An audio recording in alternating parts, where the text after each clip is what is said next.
Cuman perkara bahasa Inggris kenapa dipermasalahkan itu gue kesel banget negara bro. Maksudnya kita udah dewasa, lu udah dewasa, gue udah dewasa, kepala desanya udah dewasa, Amsal Kristisi pun sudah dewasa, kejaksaan pun harusnya sudah dewasa. Kalau semisal lu nggak tahu apa yang dimaksud, ya lu tanya, kocak.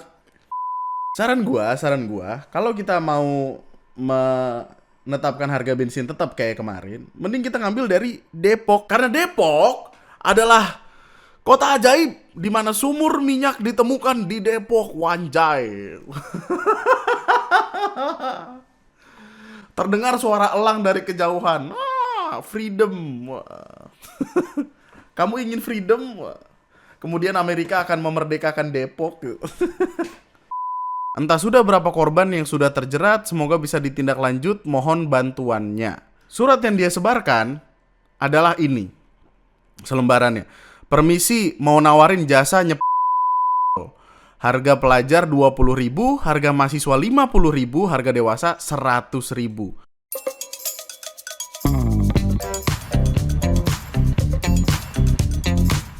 Halo orang, halo calon jenazah, selamat malam, selamat datang kembali di video TNM. Sebelum kita ke pembahasannya, gue pengen ngasih tahu dulu update tentang kasus yang kemarin, video yang terakhir, yaitu tentang Amsal Kristisi atau Sitepu, yang perkaranya sebenarnya sudah selesai karena sudah ada vonis bebas dari pengadilan negeri.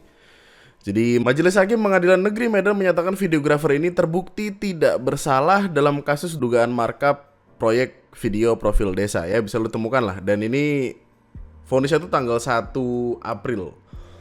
Tapi yang gue kira perkaranya sudah selesai, ternyata enggak. Ternyata masih berlanjut. Dan masih aneh. Wah, aneh sekali boy.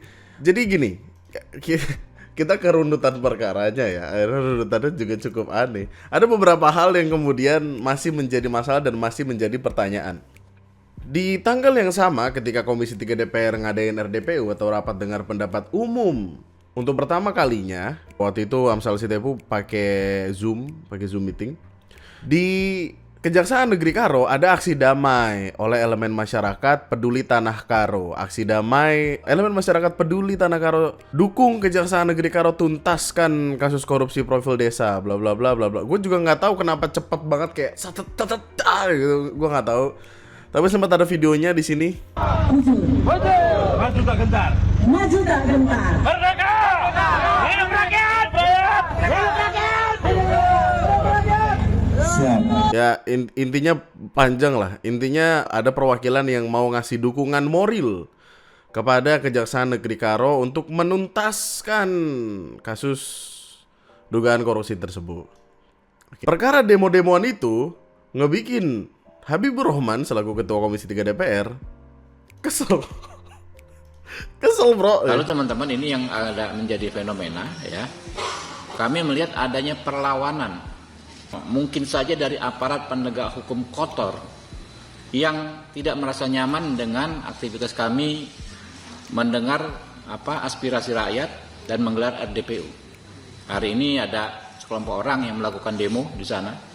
Saya nggak tahu apakah digerakkan oleh Kajari Karo atau tidak ya. Tapi kita akan cek ya.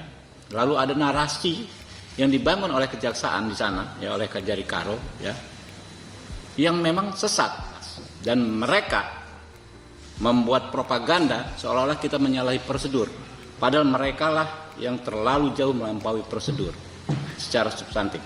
Kami akan panggil Kajari Karo berserta para JPU-nya besok. Jadi gini, kayaknya kita harus belajar PPKN 101 ya. Ini sepengetahuan gue, kalau gue salah bisa dikoreksi. Tapi Komisi 3 DPR RI itu tugasnya pengawasan legislatif. Komisi 3 nggak bisa membatalkan putusan, yang bisa membatalkan adalah pengadilan. Makanya kemarin ketika RDPU pertama, ketika Amsal Sitepu dipanggil, surat yang dikasih DPR RI atau kalimat yang dikeluarkan adalah rekomendasi untuk membebaskan atau mengurangi hukuman, bukan untuk nyuruh kayak bebasin dong gitu, enggak, tapi kayak kami rekomen untuk itu dilepas saja gitu. Meskipun gue nggak tahu lu nerimanya gimana, tapi ya intinya Komisi 3 tidak memiliki wewenang itu. Di sisi lain kejaksaan itu tugasnya nerima berkas dari polisi atau kayak nuntut, menjadi penuntut umum di persidangan. Intinya usaha untuk kalau misalkan ada uang negara yang hilang, ya mereka yang berusaha untuk mengembalikan itu. Nah, pengadilan negeri yang meriksa dan mutus perkara pidana apakah ini bener atau enggak, terus ngebacain vonis, bebas atau di penjara, gitu ya. Intinya ini tiga hal ini beda nih, Komisi 3, Kejaksaan sama Pengadilan Negeri. Nah, kenapa di sini ada omongan perkara propaganda? Pelan-pelan nih, ini pelan-pelan ya. Video ini akan gue kasih timestamp kalau misalkan lu nggak yang gimana-gimana banget sama kasus ini, lu bisa move on aja. Cuman ini aneh banget, Ben, lu lihat dah. Masa dia mempermasalahkan perkara bahasa Inggris di RAB? Kata gue, ngapain dong? Kenapa bahasa Inggris jadi masalah? Kalau gak ngerti bahasa Inggris, nanya, belajar. Ini astagfirullahaladzim, ya Allah. Bahwasannya memang si Amsal Krisis Tepu ini memanfaatkan ketidakpahaman dari masing-masing kepala desa, yang dimana dari dokumen penawaran itu semuanya bahasa Inggris, yaitu before production, konsep ide, sewa peralatan, kamera dan personil production gitu. Jadi dia ini menggaungkan bahwasannya ini secara teknis loh seperti ini, yang tidak dimengerti oleh masing-masing kepala desa. Tapi dia dengan menunjukkan hasil-hasil video yang telah dia buat sebelum-sebelumnya dengan iming-iming ini bagus, hasilnya bagus, menaikkan masing-masing potensi desa, seperti itulah kira-kira, Mas. Jadi sama sekali dari awal bahwasannya kepala desa itu tidak mengerti sama sekali isi dokumen penawaran. Enggak, gue gak salah. Cara untuk menunjukkan hasil, menunjukkan kiranya akan gimana kalau misalkan video ini dibikin, ya itu adalah media, sebuah bentuk promosi supaya lu ngambil job. Ya gampang, kita juga melakukan promosi di banyak hal. Cuman perkara bahasa Inggris kenapa dipermasalahkan, itu gue kesel banget negara, bro. Maksudnya kita udah dewasa, lu udah dewasa, gue udah dewasa, kepala desanya udah dewasa, Amsal Krisis Tepu sudah dewasa, kejaksaan pun harusnya sudah dewasa. Kalau semisal lu nggak tahu apa yang dimaksud, ya lu tanya, kocak. Lu tanya. Dan ini bukan tipikal bahasa Inggris yang TOEFL 1000 apa gimana. Enggak, men. Ini before production, sebelum produksi. Oh, mungkin susah untuk dimengerti, mungkin. Ya tinggal tanya, Mas, ini before produksi apa? Oh, itu sebelum produksi, Pak. Oh, oke. Ada apa? Ada konsep, ide, ada footage, ada skrip. Oh, oke. Sewa peralatan, DSLR. DSLR ini apa, Mas? Oh, itu kamera, Pak, bukan bahasa Inggris. Oh, oke. Drone ini apa drone? Masa nggak tahu, Bapak drone? Mungkin nggak tahu. Drone itu yang terbang-terbang, Pak, yang wing ada kameranya. Oke. Clip on, mikrofon nggak tahu, Pak. Bapak pakai HP, di HP ada mikrofonnya, Pak. Ya. Kenapa dia menganggap seperti kepala desa adalah anak kecil yang benar-benar polos, tidak mengerti apa-apa? Men, asal lu tahu, desa itu dapat ratusan juta, bahkan miliaran dana yang harus diatur setiap tahunnya.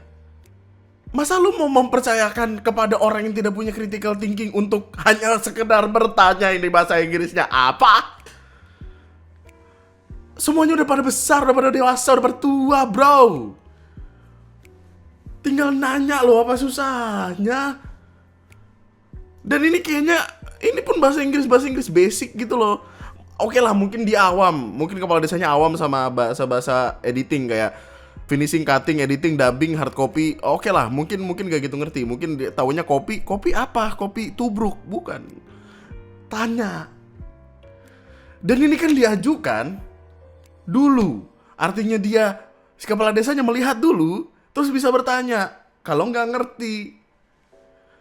Kalau misalkan kepala desanya menerima tanpa bertanya, ya lu salahkan kepala desa aja lah, gila. Kenapa dia nggak punya critical thinking, nggak punya common sense untuk bertanya? Aneh banget tuh. Aneh, lu gocak. Pertanyaan apa itu? Lalu, nih, ini juga yang jadi permasalahan kan. Kita udah ngebahas kemarin perkara di video. Kita udah tahu kalau misalkan dari banyak artikel-artikel yang kita temukan dari persidangan apa segala macam, ahli yang ditunjuk oleh Kejaksaan Negeri untuk memeriksa apakah RAB-nya layak atau tidak adalah ahli dari Komdigi, dari Diskominfo waktu itu, karena belum ganti kan. Dari Diskominfo. Ahlinya ahli IT, bukan ahli videografi. Makanya dari kemarin gue kesel, gue ulang mulu itu. Ini perkara videografi, ini perkara video, produksi video, tapi lu ngasih ahli IT. Ini bukan bermaksud untuk mengecilkan ahli IT ya. Gue tahu di luar sana banyak IT yang datang dengan dengan pertanyaan-pertanyaan aneh kayak, Bang, IT ya? Iya, bisa benerin kulkas? Enggak, bukan. Wah, gue tahu itu terjadi. Tapi produksi video ya produksi video, IT ya IT. Orang Diskominfo yang ahli IT ngurusin video kan belum tentu akan benar gitu. Christopher Nolan atau Joko Anwar atau baru gue oke. Dan di sini keluar pemberi nilai 0 yang berasal dari ahli lain yang tak pernah datang ke pengadilan. Yang membuat perkara ini pada akhirnya menjadi terbongkar, kita mendapatkan berkas-berkas itu setelah pembacaan dakwaan, termasuk juga berkas tentang perhitungan kerugian negara.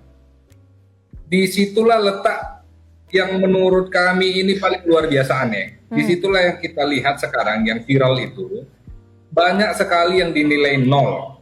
Setelah kita periksa saksi ahli yang menentukan itu, ternyata kita dapati yang menyatakan 0 ini bahkan tidak pernah orangnya diperiksa di penyidikan maupun di persidangan. Nah, karena kalau lu lihat dari data ini, gini, kan ada before production, ada production, ada post production. Ya, harusnya lu kalau misalkan mengenal produksi video sih harusnya lu mengerti itu ya. Ya benar, before production adalah konsep, ide apa segala macam. Production adalah ya lu hire kameramen, ada desain talent. Ini kan sebelum masuk ke YouTube nih, gue record dulu nih. Nah, record ini production nih. Nanti setelah record, gue lempar lah ke Irfan, ke editor gue, Van tolong kerjain ini. Nanti Irfan kemudian akan mengerjakan. Itulah namanya post production. Post production, cutting, editing, dubbing, semuanya ada di post production. Dan ini sangat make sense untuk ada cutting. Video kalau nggak ada cuttingnya, Masya Allah, Allahu Akbar. Chandra Leo di Instagramnya udah ngasih tahu sekiranya akan terjadi kayak apa. Gua kalau misalkan video ini nggak ada cuttingnya, lu akan ngelihat gua marah-marah, gua kelimpungan di dalam video, gua bisa tiba-tiba makan, gua tiba-tiba keluar, gua tiba-tiba berak. Masa video mau dibiarin aja nggak di cutting? Editing ya lu nambahin aspek lagu, apa suara, terus dubbing. Men kalau lu nggak ngelihat ya. Jadi ingat gak sih video yang gue referensikan? Video salah satu profil desa yang sudah di private itu. Di situ video 40 menit. Dubbingnya tuh banyak banget loh men. Like banyak. Jadi awalnya kan ada opening yang nyanyi, kemudian shot drone, terus kemudian ada voice over, ada dubbing, and then interview, and then voice over lagi, and then interview, and then voice over lagi. Selama 40 menit ritmenya begitu. Percaya gue, 1 juta ini bukan harga yang proper kayaknya. Gue bahkan gak tahu ada yang mau nerima gak 1 juta dubbing sebanyak itu. Yang ditakutkan adalah itu, karena yang memeriksa ahli yang tidak kompeten. Jadi dia gak mengetahui itu, gak mengetahui pre-production sama post-production. Dan itu jadi masalah. Ahli mana yang ahli kok tidak ahli, gimana? Lalu beralihlah kita ke perkara ketika Komisi 3 DPR rapatnya. Di rapat ini, gontok-gontokan men, marah men. Pokoknya gini, kan ada live-nya nih, 3 jam 17 menit. Live streaming di Komisi 3 DPR ini penuh dengan huru-hara dan marah-marah dan pusing lah pokoknya. Nah, di salah satu bagian ada perkara tentang typo, kesalahan ketik. Bikin surat itu, nggak ada itu NB tulis tangan itu. Nggak ada itu. Siapa yang nulis tangan coba? Minta tolong jawab. Di koper resmi ada tulis tangan itu yang ini nggak ada ini. Iya. Siapa yang nulis? Sip. Nih tulisannya nih. Terdakwa Amsal tidak ada di rutan saat akan lakukan eksekusi oleh JPU pada hari Selasa tanggal 30 Maret 2026 pukul 17.21. Sebelumnya gini, kita balik ke penjelasan tadi. Jadi kan Komisi 3, disclaimer ya, kalau gue salah tolong kasih tahu gitu. Itu Komisi 3 kan hanya ngasih rekomendasi. Rekomendasinya adalah tolong pengadilan negeri untuk kayak nanti ngasih vonisnya yang bener ya. Rekomendasinya adalah dibebaskan atau diturunkan. Karena sudah dijamin oleh Komisi 3 DPR. hanya sekedar rekomendasi. Tapi ada surat yang seolah-olah mau ngasih tahu ke masyarakat kalau ada intervensi dari Komisi 3 DPR.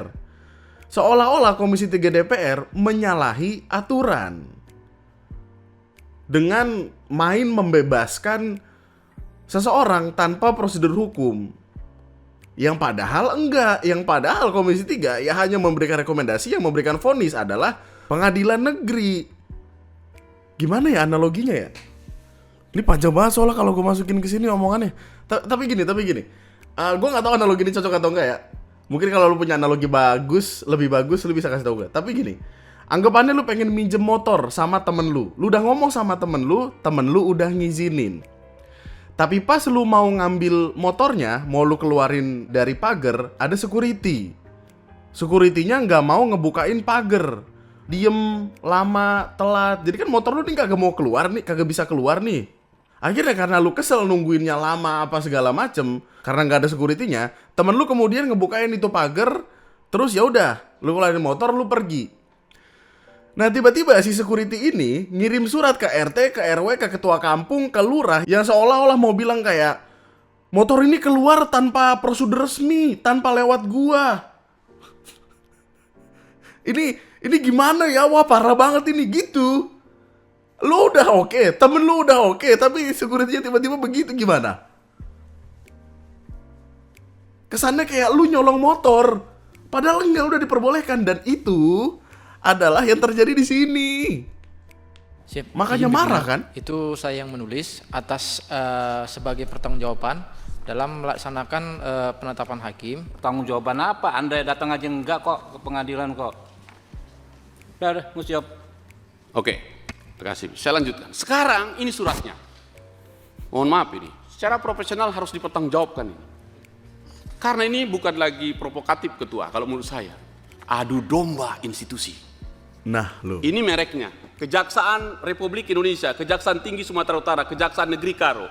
Kata-kata di atas apa? Demi keadilan dan kebenaran berdasarkan ketuhanan yang Maha Esa. Segera. Kepada siapa ditujukan? Inspektorat Jenderal Kementerian Imigrasi dan Pemasyarakatan. Kepada siapa ditembuskan? Jaksa Agung. Wakil Jaksa Agung Muda bidang tindak pidana khusus, bidang intelijen, bidang pengawasan, Kejaksaan Tinggi Sumatera Utara, dan seterusnya sampai ke bawah. Anda mengadu domba institusi ini, padahal substansinya salah.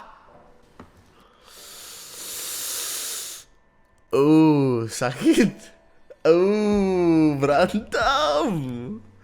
Wah, ini adalah setelah sekian lama ya, ini adalah obrolan yang paling gua rasa ada di pihaknya rakyat, dan menyenangkan sekali ngedengernya. Kayak untuk sekali aja kita ngedenger kita dibelain tuh happy gitu.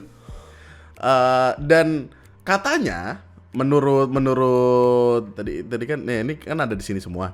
Katanya kenapa surat itu dikirim dan salah wording. Tadi kan wordingnya harusnya penangguhan, tapi Kejari nulisnya pengalihan. Adalah dua hal yang berbeda secara hukum. Outputnya bisa beda, outputnya di masyarakat bisa beda, di atasan-atasannya bisa beda. Kalau menurut mereka itu ada kesalahan pengetikan, typo. Diomelin lah sama pimpinannya kan, sama Habibur Rahman, pimpinan Komisi 3. Kan ibu kepalanya, ketuanya, kenapa sebelum tanda tangan ibu nggak ngecek? Nah, kayak gini. Kalau typo, let's say karyawan lu typo, itu dokumen harus dikirimkan ke orang lain. Lu sebagai atasannya ngecek dong. Lah, iya dong. Kayak, wah ini salah nih ngetiknya, bukan ini, salah nih, benerin revisi gitu. Masa dia main tanda tangan aja terus dikasih lah? Kan pilihannya dua, either gak kerja bener atau ikut-ikutan sengaja. Nah, kita kan gak tahu jadinya gimana sih. Lah gocak. Apa? Pantas orang marah lo ini men. Apa yang menjadi alasan-alasan hukum penetapan saudara Amsal Christie Sitepu sebagai tersangka? Apa alasan penahanan terhadap saudara Amsal Christie Sitepu? Komisi 3 meminta penjelasan mengapa Kejaksaan Negeri Karo membangun narasi sesat seolah-olah Komisi 3 melakukan intervensi dan melanggar prosedur dengan memaksakan pengeluaran saudara Amsal Christie Sitepu dari LP Tanjung Gusta dengan menerbitkan dan menyebarkan surat yang sangat provokatif. Adapun alasan hukuman penetapan saudara Amsal Christie Sitepu sebagai tersangka, argumentasi bahwa saudara Amsal Christie Sitepu melakukan penggelembungan harga. Perbuatan dari saudara Amsal Christie Sitepu dalam markup-nya yaitu antara lain 1. Meminta kepala desa untuk membuat RAB penyewaan peralatan pelaksanaan kegiatan selama 30 hari. Sedangkan fakta hukum yang diperoleh di persidangan yang bersangkutan melaksanakan kegiatan tidak sampai 30 hari. Ini tuh kita udah ulang terus ya, dan masih kocak untuk mendengarnya sampai sekarang, karena kalau misalkan sesuatunya selesai lebih cepat terus jadi bermasalah gitu. Enggak, kemarin tuh ada yang sempat ngasih tahu gua tentang perkara ini juga, dan penjelasannya tuh intinya mau bilang kayak emang aturannya begitu, Bang, gitu. Kalau misalkan let's say 30 hari, 15 hari udah selesai. 15 hari sisanya lu leye-leye aja, Bang, gak usah ngapa-ngapain gitu. What the fuck, apa tuh? Jadi gue cuma dia udah mainin drone, muter-muter keliling-keliling kota, gak apa-apa. Yang penting jangan dikasih, jangan di ACC, atau jangan bilang udah selesai sebelum 30 hari. Nanti kalau udah 30 hari, baru lu kasih dokumennya kayak ini udah selesai gitu. Sangat aneh ya kalau dipikir-pikir. Sebenarnya ada opsi lain. Setidaknya tuh kayaknya ada 3 deh. Ini lu koreksi gue kalau gue salah ya. Yang pertama adalah lu ya udah lu gabut selama 15 hari nggak ngapa-ngapain, kerjaan lu udah selesai, baru kemudian lu okein. Atau ada pengurangan uang. Jadi kayak lu hanya dibayarkan si 15 hari itu. Kalau lu udah dibayar full, lu harus mengembalikan sisa 15 hari itu dalam bentuk uang.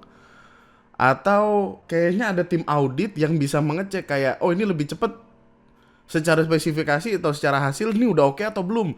Kalau udah oke nih ya nanti terserah tuh diokein untuk akhirnya lu nerima duit bayaran atau enggak. Pokoknya yang nge-DM gue kemarin intinya ngasih tahu kayak ya kalau emang urusannya sama pemerintah gitu, Bang, emang repot. Birokrasi. Cepet. Makin gak ada tuh yang mau kerja sama ntar. Yang kedua, melakukan overlapping anggaran dengan membuat nilai pembuatan production video desain sebesar 9 juta rupiah. Namun Amsal Christie Sitepu kembali memasukkan pos anggaran editing, cutting, dan dubbing dengan masing-masing anggaran sebesar 1 juta rupiah. Itu mah ahlinya yang ditanyain, ahlinya itu yang ditanyain. Dan tadi kan ibunya bilang production video design ini. Di RHB tuh nggak ada production video design, adanya production video design talent. Ini untuk talent. Kenapa dia bilang production video design? Ini aja lu tinggal ngopi dari atas ke bawah aja beda gitu. Ini production doang. Ini production video design talent. Kalau misalkan ada 9 juta yang production doang, dia kan ini production video design, tiba-tiba namanya berubah. Dan kalau namanya berubah, mungkin pemahaman ahlinya beda, dan ketika pemahaman ahlinya beda, udah mah beda, ahlinya nggak gitu ngerti, ya chaos, hancur-hancuran. Menurut kami yang menjadi dasar penahanan saudara Amsal adalah pasal 21 KUHP lama, di mana Amsal ditahan pada tanggal 19 November 2025 sampai dengan 08 Desember 2025. Izin pimpinan, surat yang kami buat perihalnya pemberitahuan penetapan pengalihan. Pengalihan memang tulisannya salah pimpinan. Salah memang yang Bu ya? Siap salah. Salah sengaja atau apa? Siap. Memang salah yang mengetik pimpinan. Ibu tanda tangan nggak cek. Nah, Kan kajari Bu. Siap. Harusnya kan paham. Dua hal yang sangat pimpinan. berbeda.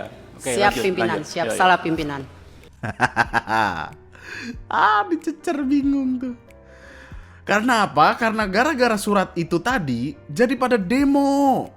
Tak terima Amsal Sitepu divonis bebas, sejumlah mahasiswa demo di Pengadilan Negeri Medan. Demo. Karena apa? Karena ini adalah output dari Kejari yang merasa diintervensi sama DPR. Padahal enggak. Udah mah gitu, ada masalah brownies. Matilah brownies. Jadi sebagai konteks, ketika persidangan awal-awal itu Amsal Sitepunya dapat brownies, dikasih brownies dengan muncul kalimat-kalimat yang mengintimidasi. Dan terkait intimidasi lewat brownies coklat itu terjadi di tanggal 1 Desember 2025 dan di situ di tanggal 1 Desember 2025 itu yang mendatangi saya pada saat itu adalah Bapak Wirarijona memberikan saya sekotak brownies coklat itu dengan kalimat, "Udahlah bang, gak usah ribut-ribut, ikutin aja harusnya. Ngapain abang capek-capek pakai pengacara? Nanti kita bantu di tuntutan." Ada yang terganggu. Kurang lebih seperti itu, pimpinan. Jadi dari situ tidak ada niatan sedikit pun kami mau mengintimidasi, karena kami juga sudah berkoordinasi dengan pengacara saudara Amsal untuk hadir di Tanjung Kusta, bertemu di Tanjung Kusta untuk dilakukannya pemeriksaan. Dan saya hadir tidak hanya sendiri, ada 2 rekan tim saya juga. Di situ juga disaksikan bahwasannya penyerahan itu tidak dari tangan saya, yaitu tangan dari staf saya, dan tidak ada omongan apa-apa, Pak.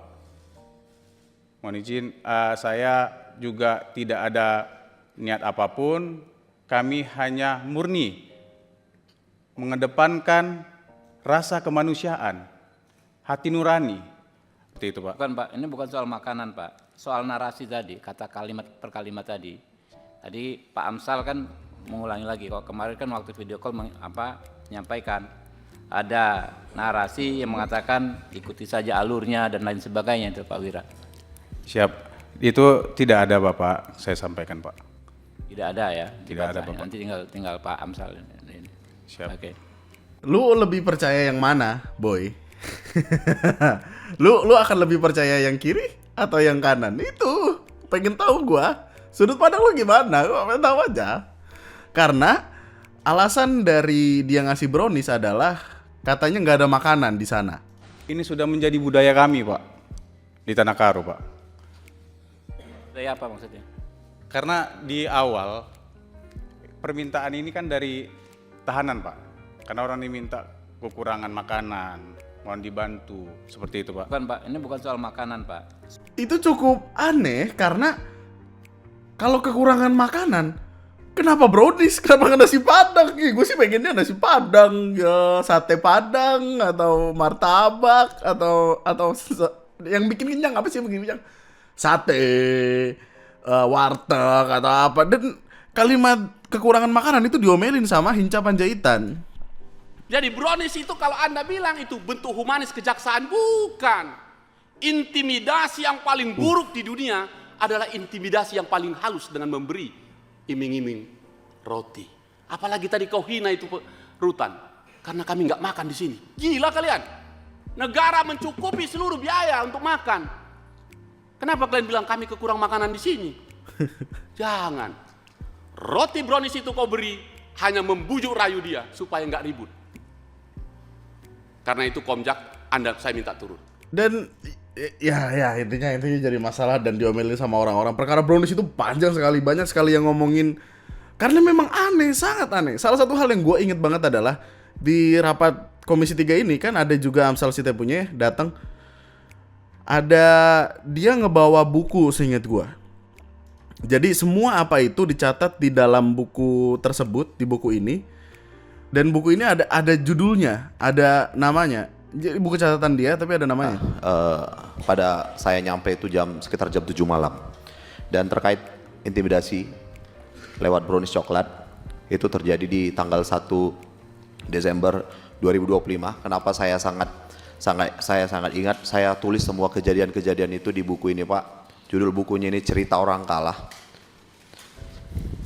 Cerita Orang Kalah ini saya pastikan saya buat karena tidak semua orang yang ada di penjara itu adalah orang-orang yang bersalah. Karena tidak semua orang di penjara adalah orang-orang yang bersalah. Damn. Marah orang-orang pokoknya.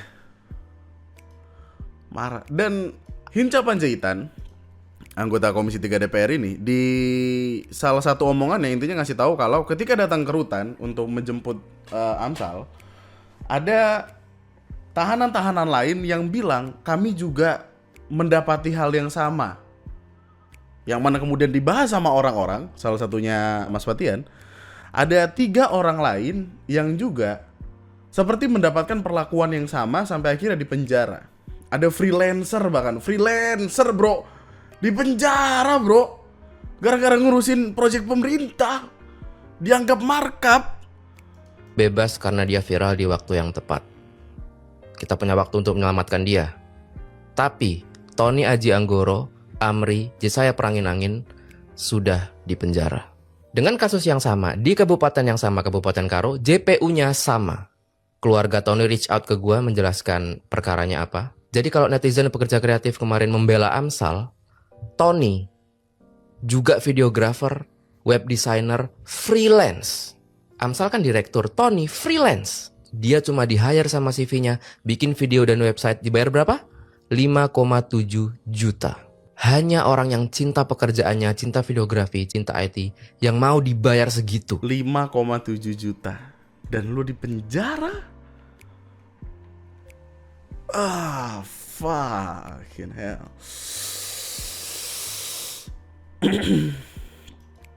Kasusnya berlanjut. Lu kalau mau nonton yang Komisi 3 DPR ini yang 3 jam 17 menit ini, monggo bisa ditonton karena ini sangat menarik dan menggebu-gebu. Dan untuk pada akhirnya lu ngelihat DPR lu ada di pihaknya lu, kayak finally gitu, kayak finally. Mungkin sebelum-sebelumnya juga iya, cuman kita gak ngeliat aja. Tapi udah skeptis sama DPR, gue gak tahu kenapa. Saya cinta DPR, bismillah komisaris. Kasusnya gue gak tahu masih akan dilanjutkan atau enggak, tapi sih kalimat dari Komisi 3 DPR adalah akan memproses hukum kejari-kejarinya. Pengen kejaksaan negerinya diganti orang-orangnya biar kagak itu apaan tuh brownies pada segala macam gitu kan. Dan ya mari kita tunggu update-nya. Semoga lu yang kerja sama pemerintah nggak pusing ya. Semoga kita semua baik-baik aja. Apalagi ngedengar omongan salah satu anggota DPR yang bilang kalau banyak kepala desa jadi korban akibat perilaku jaksa. Jadi kayak ditetapkan sebagai tersangka dulu, buktinya dicari kemudian. Apa cara kerja yang lama? 1, tetapkan dulu tersangka, baru cari bukti. Ya, ini nyata. Tetapkan dulu tersangka, baru cari bukti. Ya, berarti itu ini ada sekali loh gue ngedenger itu. Masa kita jadi tersangka dulu, baru dia nyari buktinya? Di mana-mana bukankah kalau misalkan, wah, ada bukti nih dia melakukan kejahatan, ayo kita jadiin tersangka, kita penjara gitu. Masa dijadiin tersangka dulu baru cari buktinya? Kalau misalkan dapat buktinya belakangan, orang baru dipenjara, men, kita semua tuh punya salah gak sih? Kayak kita semua punya dosanya masing-masing, kita pernah ngelanggar hukumnya masing-masing. Let's say lu lagi jalan enak aja, tiba-tiba, bapak saya tangkap, bapak tersangka. Loh, kenapa saya jadi tersangka, saya salah apa? Terus orangnya kayak, bapak pernah naik motor nggak pakai helm. Loh, apa? Lagi jalan, bapak minta saya tangkap ya, bapak jadi tersangka. Kenapa ya, Pak? Bapak ini download video bajakan.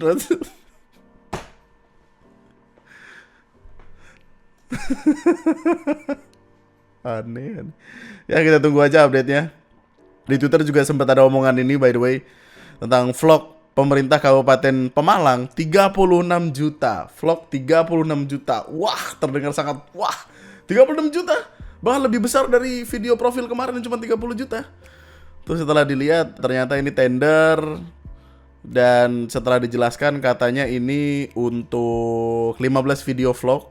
Yang mana artinya masing-masing vlog itu 2,4 juta. Yang gua gak tahu, mungkin lu ngeliatnya kayak ada yang mikir ini aneh, ngapain vlog 2,4 juta. Ada yang mikir kayak oh wajar kali ya, 36 bagi 15 gitu. Ini cuma ngasih penjelasan itu doang. Yang mana kalau dilihat sama YouTuber sih kayak 2,4 sekali ngevlog. YouTuber banyak yang kecewa karena video vlog mereka kadang nggak ada yang nyampe 2,4. Bandingannya jangan ke Atari Cheese gitu, jangan ya bro. Yang mediocre gitu. 2,4 nggak nyampe. Oh by the way, terus ada omongan ini ya. Ini keluarnya dari ini juga ya. Ini keluarnya dari rapat ini. Kan ada disebut dapat mobil dari Bupati Karo, Kajari Karo diam dan tersenyum. Ya, happy banget. Happy banget. Nih. Karo kita selesaikan. Bapak turun. Yang kedua, saya mendapatkan informasi yang cukup ini pimpinan. Saya khawatir ini terjadi. Saya ingin nanti dijawab. Kalau ini salah mohon dimaafkan. Tapi karena ini masuk harus Anda jawab ini Saudara Kajari. Apakah benar Bupati Karo memberi bantuan mobil kepada Kejaksaan Negeri Tanah Karo? 1. Toyota Kijang Innova BK1094S dipakai Kajari. Nissan Grand Livina BK1089S dipakai Kejaksaan Negeri Karo. Toyota Fortune BK1180S, Toyota Innova dan seterusnya. Apakah gara-gara ini sehingga hanya pelaku kreatif yang kalian kejar-kejar cari kesalahannya? Penyelenggara negaranya tidak. Dingin. Nah itulah dari PR lain ya. Kalau nanti ada update lagi, ya mungkin akan gue bikin videonya, mungkin enggak. Oke, kita akan masuk ke videonya. Selamat datang kembali di TNM. Ya Allah, openingnya sangat panjang sekali. Ya Allah. Selamat datang kembali ke TNM. Selamat datang kembali di KDS BBS. Ketika dunia sedang baik-baik saja, padahal tidak, ada beberapa pembahasan. Orang udah bingung. Biasanya udah selesai video jam segini, menit segini tuh. April datang dengan banyak kejutan, tapi ada sisa-sisaan bulan Maret, bahasan-bahasan yang belum sempat jadi video, dan itu menggugah rasa penasaran gua. Karena oke lah April kocak nih kayak Prabowo Subianto has step down, turun. Dan orang kedengeran kayak, hah, turun. Hah, kok bisa? Wah, apa ini, ada apa? Ternyata April Mop. Terus ini MBG, program MBG dihentikan sementara dan anggarannya akan dialokasikan untuk sektor pendidikan dan memaksimalkan pembangunan zona industri agar dapat menyerap jutaan tenaga kerja. What? Ini yang dari kemarin kita tunggu. Selain untuk memaksimalkan sektor pendidikan dan industri, anggaran MBG juga akan dialihkan untuk sektor kesehatan agar nantinya rakyat bisa benar-benar mendapatkan jaminan kesehatan gratis dari negara. Wow, amazing. Ini adalah contoh kabar yang saya nantikan juga ya kak. Yah, April Mop.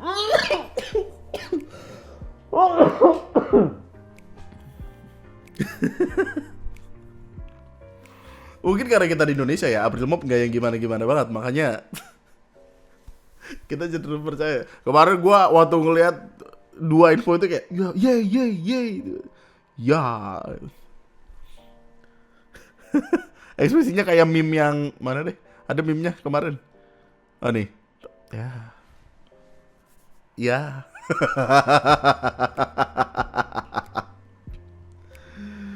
Aduh. Terus ini sirkulasinya masih muter-muter. Jadi gini, beberapa hari lalu kan ada, gue nggak tahu ini nyebutnya hoax atau misinformasi atau apa, tapi keluar omongan kayak gini di Twitter, perkiraan harga jual eceran BBM non subsidi. Non subsidi itu Pertamax Green, Turbo, Pertamina Dex Lite kan nggak subsidi. Ada omongan-omongan akan naik, dan ini cukup mengagetkan banyak orang. Kayak Pertamax naik jadi 17.800, Pertamax Green jadi 19.000, Dex naiknya sampai 23.000. Ini naik paling gede nih 9.400, dan orang ngeliat ini panik bro, kacau langsung. Itulah salah satu alasan kenapa kemarin ada panic buying, orang ngantri banyak banget di tanggal 31 Maret karena ketakutan di tanggal 1 April akan ada kenaikan bensin, yang padahal ternyata enggak. Pertamina ngeluarin ini kok, sikapi informasi dengan bijak, pahami alur penetapan harga BBM. Informasi proyeksi kenaikan harga BBM yang beredar tidak dapat dipertanggungjawabkan. Hingga saat ini belum ada pengumuman resmi mengenai harga per 1 April.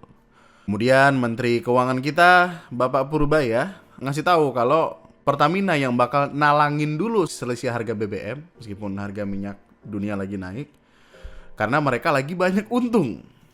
Jadi kayak belum akan naik. Statementnya sih demikian, belum akan naik. Tetap ada ancang-ancang kemungkinan akan naik, tapi sampai sekarang belum. Jadi mungkin kita bisa tenang-tenang aja. Jangan langsung nimbun-nimbun bensin luan. Ih, kesel banget gua. Macet banget, bro.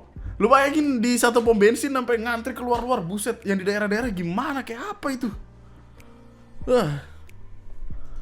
Dan by the way ya, gue ngeliat Menteri Keuangan sekarang kayak beda banget sama Menteri Keuangan awal-awal lo, bener dah.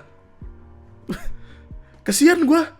Maksudnya kayak Indonesia ini susah banget diurus apa gimana ya Pak? Awal-awal datang tuh kayak seger, happy. Makin kesini makin kayak kelihatan lesu, kayak banyak yang dipikirin gitu. Negara pusing banget ini kayaknya. Persis kayak itu bro, Jokowi awal-awal sama sebelum akhirnya selesai 2 periode. Awalnya kayak happy, wah keren apa sih. Saran gua, kalau kita mau menetapkan harga bensin tetap kayak kemarin, mending kita ngambil dari Depok. Karena Depok adalah kota ajaib di mana sumur minyak ditemukan di Depok, wanjay. Terdengar suara elang dari kejauhan. Freedom. Kamu ingin freedom? Kemudian Amerika akan memerdekakan Depok. Tiba-tiba ada gerakan Depok merdeka, pusing. Nggak, jadi ini harus ada clarify-nya. Sumur minyak yang ditemukan di Depok ini adalah sisa peninggalan sebenar-benarnya. Ada videonya memang ini. Dari Betawi, Sidul Anak. Sumurnya tuh kayak ngeluarin aroma-aroma belerang, aroma-aroma minyak, gas bumi gitu-gitu. Dan ini dari radar Depok sudah pernah dimanfaatkan oleh Belanda sekitar tahun 1940-an. Namanya Banyu Mudal, sampai sekarang masih ada. Dimana kala itu Belanda menggunakan alat berat untuk mengambil minyak yang terkandung pada sumur tersebut. Tapi karena Belanda melihat kandungan minyak pada sumur itu tidak cukup untuk 50 tahun, akhirnya Belanda nggak jadi manfaatin. Akhirnya di tahun 1960-an diambil alih sama pemerintah Indonesia untuk diteliti apa segala macem. Tapi pada akhirnya ya nggak diurus karena mungkin nggak yang gitu penting atau isinya nggak banyak-banyak banget ternyata atau apa. Cuman yang kocaknya ya, sempat ada artikel yang bilang kalau dulu ketika sumur ini ada, sempat dijadikan sebagai pengobatan alternatif oleh banyak orang. Indonesia banget ya. Pokoknya ada sesuatu muncul dari tanah atau dari mana yang kita asing, tiba-tiba akan hadir dengan kayak pengobatan alternatif nih.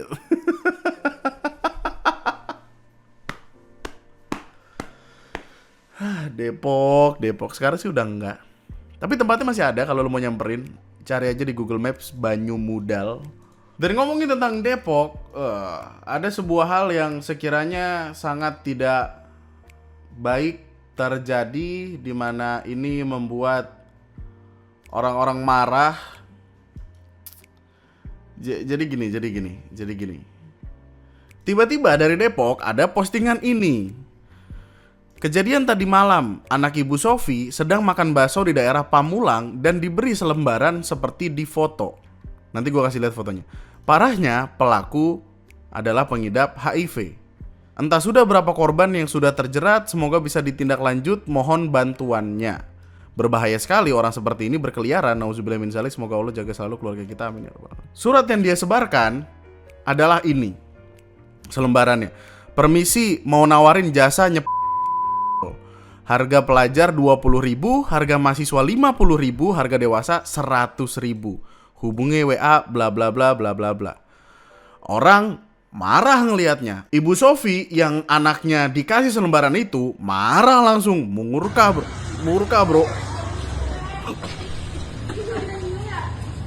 Maksud lo apa anjing? Hah? Enggak, Bu.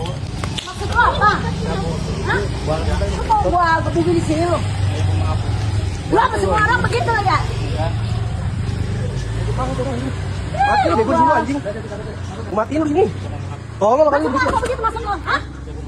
Udah mah dia nawarin jasa-jasa kayak gini, dia ternyata mengidap HIV, dan yang ditawarkan sama dia adalah pelajar mahasiswa. Ada pelajar, ada mahasiswanya. Dan ketika tadi ada kalimat dia menawarkan itu kepada anak kecil, kan berarti ini jadi masalah dong.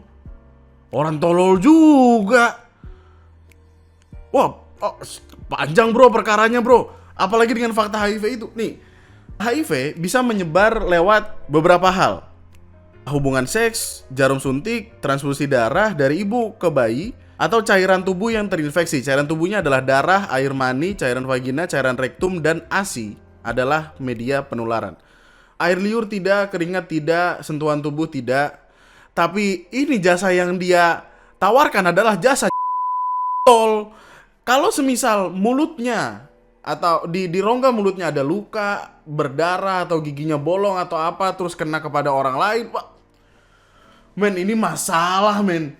Dia bisa menyebarkan penyakit itu ke banyak orang. Semuanya ketahuan dari obatnya ini. Meskipun ada yang sempat ngasih tahu kalau orang sudah minum obat dan rutin minum obat terus viral loadnya nggak terdeteksi, aman. Tapi tetap aja ya, namanya ketakutan mah selalu ada. Dan ini bukan bermaksud untuk mengecilkan atau apa segala macam ya, tapi kelakuan dia ini loh bro, astagfirullahalazim, Gusti Pangeran. Fakta yang lebih mengejutkan adalah dia guru MTS. Guru MTS di Depok. Di Sawangan, Depok. Stres gak men? Pokoknya urutannya gini. Dia ditangkap seperti video yang lu lihat. Kemudian dia dibawa ke rumah warga untuk klarifikasi. Di sini saya telah melakukan menyebar. Baca itu baca apa? Menyebar semacam surat. Dibaca. Di sini permisi mau nawarin jasa harga pelajar 20.000, harga mahasiswa 50.000, harga dewasa 100.000. Hubungi WA. Ini obat apa, kasih tahu? Ya, di sini ada Pelado. Untuk apa itu obat? Untuk HIV. Berarti udah kena HIV berapa tahun? Dari tahun 2014. Udah kena itu? 2014. Sekarang 2026. 12 tahun lamanya. Setelah diinterogasi ini, kemudian dilepas oleh warga. Meskipun kontroversial ya, meskipun banyak yang ngeritik karena kenapa dilepas, apa segala macam, kenapa nggak dikasih ke kepolisian. Tapi mungkin warga bingung atau gimana, nggak tahu harus ngapain. Setelah itu kan ketahuan kalau dia adalah guru MTS. Dia kemudian dipecat oleh sekolah tersebut. Nih, assalamualaikum ibu, kami dari pihak MTS. Alhamdulillah tadi sudah berkoordinasi dengan pihak Dinkes menindaklanjuti hal tersebut. Bahwasanya yang bersangkutan akan dicek oleh Dinas Kesehatan dan apabila hasil positif, Dinas Kesehatan akan berkoordinasi dengan atasannya untuk melakukan tes kepada anak-anak, siswa, dan para guru di sekolah kami. Yang mana ini adalah langkah yang tepat untuk Dinkes dan Dinas Pendidikan, Tapi intinya udah dipecat. Cuman meskipun dipecat, ya dia masih berkeliaran. Sudah diberhentikan oleh pihak yayasan, kata kantor Kementerian Agama. Dari informasinya pun dia adalah seorang guru honorer yang sudah mengabdi 14 tahun di MTS. 14 tahun? Lah. Oh, ini pemutusan hubungan kerja atau PHK tidak hormat 27 Maret. Dan dari artikel yang gue temukan, perwakilan yayasan bilang kalau pelaku mengakui semua perbuatannya saat diinterogasi. Faktor ekonomi menjadi alasan pelaku menawarkan jaksa kepada orang-orang. Bahasanya mungkin maaf ya, tulang punggung atau apa gitu kan. Ya broken home, bapaknya sudah cerai sama ibunya, dia ikut ibunya. Kepada Jakarsi, pelaku bersumpah hanya menawarkan jasa di luar lingkungan sekolah.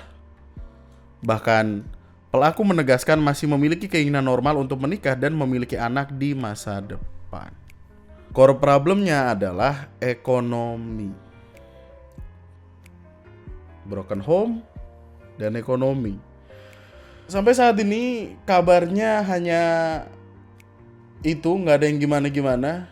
Cuman yang difokuskan sekarang sama pemerintah adalah screening siswa sama guru, karena yang ditakutkan ini kan wilayah sekolah ya boy. Takutnya gurunya kena, takutnya muridnya kena, takutnya apa, serem banget. Nah, itulah intinya. Bagi siapapun yang aktif melakukan kegiatan apalagi jika bergonta-ganti pasangan, wajib melakukan tes kesehatan di lab atau rumah sakit terdekat. Hati-hati sama orang yang baru lu kenal, apalagi nawarin jasa-jasa kayak begituan. Kita nggak tahu apa yang dia alami dan apa yang terjadi. Menakutkan sekali kalau ternyata seperti ini. Ya, oke, jangan seks bebas. Ya. Depok kami cinta Depok, cinta banget gue sama Depok, sumpah. The one and only Depok, love you. Itu aja berarti untuk video gue kali ini. Sangat aneh dan sangat random dan sangat wadau perkaranya. Lu bisa tuliskan opini dan pendapat lu di kolom komentar di bawah. Kita akan ketemu lagi di video selanjutnya. Masih ada PR banyak lagi. Lu gak sabar gak sih sama bahasan MBG? gue yang record gak sabar sedikit. Wah, MBG, aku ingin MBG gitu. Jangan lupa di like dulu sebelum cabut. Jangan lupa subscribe, nyalakan tombol lonceng notifikasinya, membership. Dan kita akan ketemu lagi di kesempatan. Love you all so much. Sama gue Andri Skianda.